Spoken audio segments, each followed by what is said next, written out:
At kung ang hinahanap mo namang motorcycle ay pwedeng pang touring, pang on and off-road condition, pang all-in-one, pwedeng pang daily service, ay saktong-sakto para sa inyo. Ito pong ating Honda CB150X. Gaano nga ba kaganda ang adventure touring bike na ito? Yan ang ating aalamin ngayon. Tara!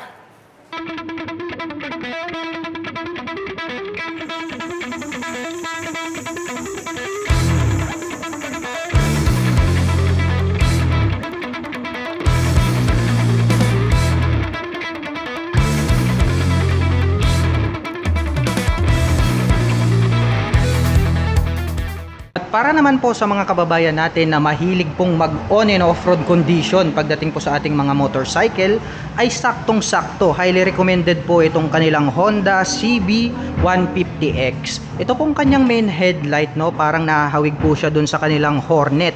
Mayroon po siyang partition dito na chrome color. Mayroon po siyang high beam and low beam. At ito pong kanyang visor, ito pong kanyang windshield, may kaliitan. Pero ang kagandahan niyan, mataas na po yung kanyang position. Nagkaroon naman po siya ng butas rito sa gitna, and then clear yung kanyang color. Hindi po siya adjustable.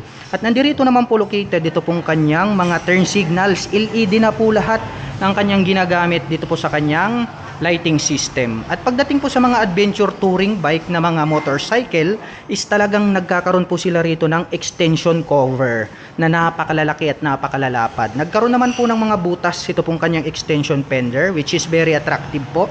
Nagkaroon ng windlet dito po magkabila sa bandang itaas. At dito naman po sa kanyang side profile, very brusco, no? Napaka-muscular nitong design nito pong kanyang side profile. Sharp yung mga edges. Meron po tayo ritong red color and then silver. Mayroong windlet rito na kung saan ay pwedeng pasukan ng mga hangin. Sharp yung mga edges, napaka-forma. At mayroon po tayo ritong matte black na parang touch ng carbon dito po sa bandang harapan.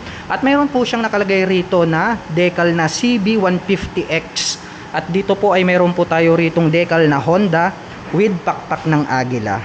At dito naman po sa kanyang front telescopic fork, very attractive, no? Premium na premium yung kanyang dating. Dahil nga po ito ay equipped with inverted telescopic fork. Asahan natin mga KLM, nakakapagbigay po ito ng outstanding na bouncing performance. Dahil nga po inverted telescopic fork na yan. Ito pong kanyang front fender is glossy black po siya. Napakaganda rin ang pagkaka-finish. At pagdating naman po rito sa kanyang front braking system, ito po ay equipped with single rotor disc brake, flower design, along with Nissin na dual pot caliper matte black yung color. Ito pong kanyang cast wheel is matte black din po yung kanyang color na Y design. At ang mga sukat po ng gulong rito sa harapan, ito po ay mayroong 100 by 80-17. Ang kanyang stock tires pang city riding condition. Mas maganda kung halimbawa aftermarket mga KLM, pwede po natin siyang palitan ng mga semi-dual purpose pattern tires para mas makapit yung kanyang dating. Dumako naman po tayo rito sa bandang itaas. Silipin natin itong kanyang fully digital meter panel display. Napakalaki po nitong kanyang digital display. Sa ibaba mayroon po itong mga light indicators. May 2 button selector dito sa bandang ibaba at may nakalagay naman po rito na Honda logo. Nagkaroon ng mga pins dito, no, butas-butas rito po sa magkabila. At ang kanya naman pong ignition ay equipped ng mechanical key. Meron na rin po siyang shutter lock key for safety purposes. At ang kanya pong handlebar is naked, kaya talagang napaka-flawless, no? Matte black yung kanyang kulay. At pagdating sa mga button selector, mayroon po tayo ritong passing light, high beam and low beam, ang kanyang horn at turn signal selector. Nandirito naman po itong kanyang clutch. Sa kabila naman po, electric starter at ang kanyang front brake. Ang kanya naman pong mga stock na side mirror, dahon type, maganda na rin mga KLM. At dito naman po sa kanyang fuel tank, napaka-brusco, no? Ang brusco talaga nitong kanyang plastic cover, body cover dito na nilagay. May nakalagay po rito na parang pwedeng paglagyan ng bags, no?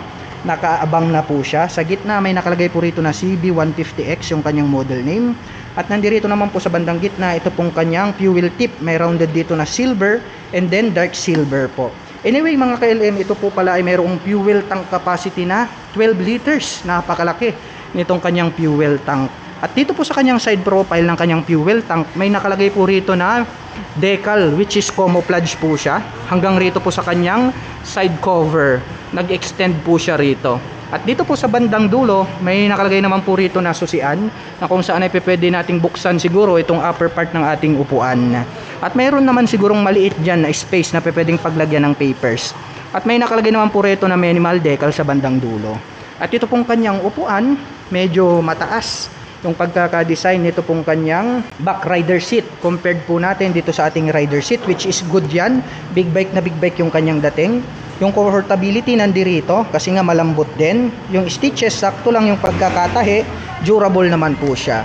At ito pong kanyang integrated na grab bar, napakaliit din niya pero ang kagandahan niyan, matibay. At ang atin pong Honda CB150X ay meron pong 817mm na seat height. Anyway, kahit naka-center stand to mga ka-LM, subukan na lang po natin siyang sakyan para makita nyo naman.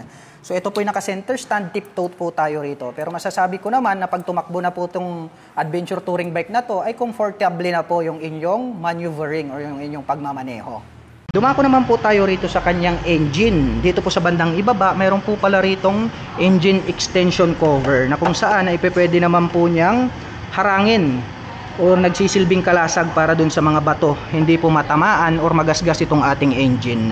At ito po pala ang ating CB150X ay meron po itong 149 cubic centimeter engine displacement to be exact. At ito po ay naka single cylinder, dual overhead cam, 4-stroke with 4 valve. At nakakapagbigay naman po ito ng maximum power na 11.5 kW at 9,000 RPM. Habang nakakapag-provide naman po ito ng maximum torque na 13.8 Nm at 7,000 RPM. Saktong-sakto lang, no? Talagang pang trail yung kanyang speed at yung kanyang lakas. At ito naman pong kanyang shifter ay equip po ito ng 6-speed manual transmission. Mayroon po itong center stand at mayroon din po itong side stand. Ito pong kanyang body frame is rounded shape po na metal. Nagkaroon pa po pala siya ng extension dito na body cover. At ito pong kanyang pillion step para sa ating rider, aluminum po siya, tapos nagkaroon ng rubber cover on top. Napakaganda rin ng kanyang brace, cast na silver. Dito po sa pillion step ng ating back rider is cast rin po siya, the same dito sa kanyang brace. Chrome color, kaya very attractive. At silipin naman po natin ito pong kanyang swing arm. Ito po ay square type na metal. Mayroon na din po itong chain protector na matte black.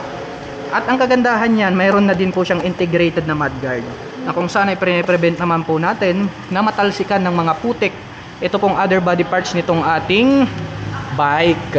At ito pong ating rear suspension ay equip po pala ito ng monoshock absorber. Ayan, kitang-kita natin.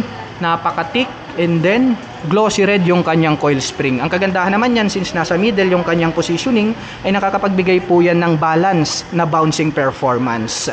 At dumako naman po tayo rito sa kanyang taillight. Napaka-sharp ng edges, very pointed yung pagkaka-design. Maliit lang itong kanyang taillight, pero ang kagandahan niyan is LED na rin po siya. Nandirito naman po itong kanyang mga turn signals, LED na rin yan. May nakalagay naman po rito na Honda decal in white color. At ito pong kanyang rear fender, ang nagsisilbing kanyang plate holder, may added naman po rito na light reflector sa bandang dulo. Silipin naman po natin itong kanyang preno dito sa likuran. Ito po ay equipped with single rotor disc brake, flower design. The same lang din po siya doon sa may harapan. Along with single pot caliper na matte black, Hessien yung brand. At ito pong kanyang sukat ng gulong rito po sa likuran. Ito po ay mayroong 130 by 70-17. Napakakapal na rin. At malapad na rin po itong kanyang stock na rear wheels. At ito pong kanyang stock pipe, napakahaba rin, no? Matte black naman po yung kanyang color. At ito pong kanyang head protection guard. At ito pong kanyang tip is metallic silver po siya. At mayroon naman po itong single exhaust. At ito naman pong kanyang foot brake is metal po siya na black color.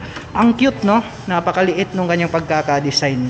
Ang ganda ng dating nito pong kanilang Honda CB150X. Talagang bruskong brusko. Actually, maski ako, mahilig po akong mag-trail, no, mamundok, mag-off-road.